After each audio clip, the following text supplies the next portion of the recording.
I'm 58 years old. I have about 7 to 10 partners a year.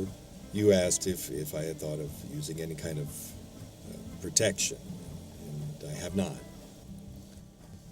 My ex probably got it from a homosexual act.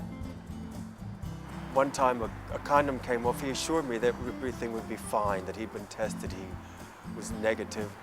So I didn't worry. I believed him. I had no reason not to. He seemed like a fine, honest young man and healthy, and no reason to doubt his word. I didn't find out until 2001 that I was positive, because most of us been married for so many years, doctors don't test you. They say, oh, you're not at risk. There's nothing wrong with you. A lot of times these doctors, they don't check you like they should. This handsome, charming man moves into the building, very popular, very well liked by the ladies. This individual started to get sick. By the end of the summer, he passed away. The departments of health didn't give it a broad stroke and say, well, anybody could contract this disease. So, unfortunately, I didn't think that it impacted me, since I wasn't white, I wasn't gay, I didn't live in Haiti, so it didn't impact me directly or otherwise. That was the myth. New York City is the epicenter for HIV/AIDS. Over 100,000 New Yorkers have HIV, and of these, over 1/3 are 50 years or older, and nearly 3/4 are 40 years and older. With the advances in medicine, many people with HIV are living longer, but are they living better? And how are older adults facing the fact that they actually are at risk? Or are they?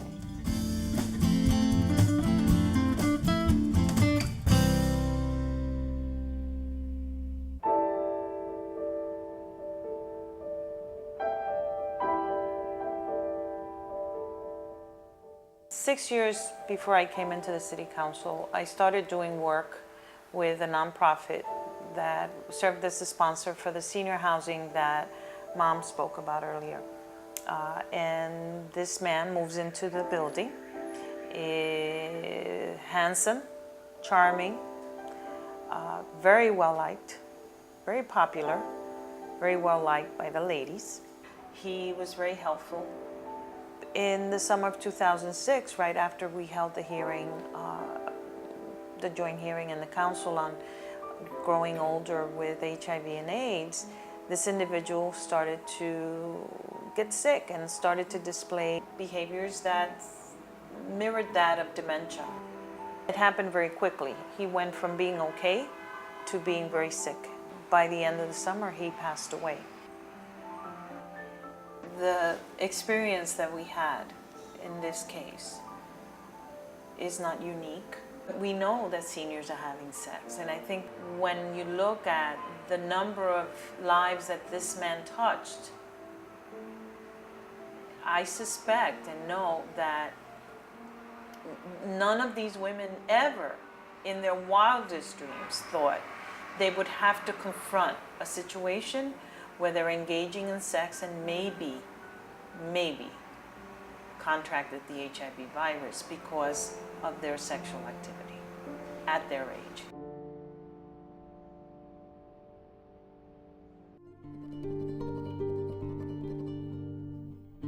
I'm a 48-year-old Hispanic woman that's HIV positive. I got infected through my husband. I was married for 17 years. I saw him with a syringe stuck in his vein.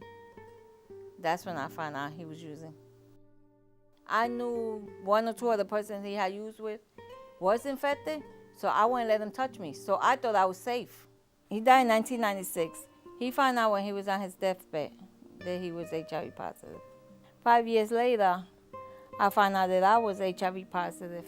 Sometimes when you go to the doctors to get tested, because you're put in a certain category, you're a working person, you've been with one partner for so many years, they won't check you for HIV. And when you do go to these clinics and that they check you, they tell you they're checking you, but they're actually not.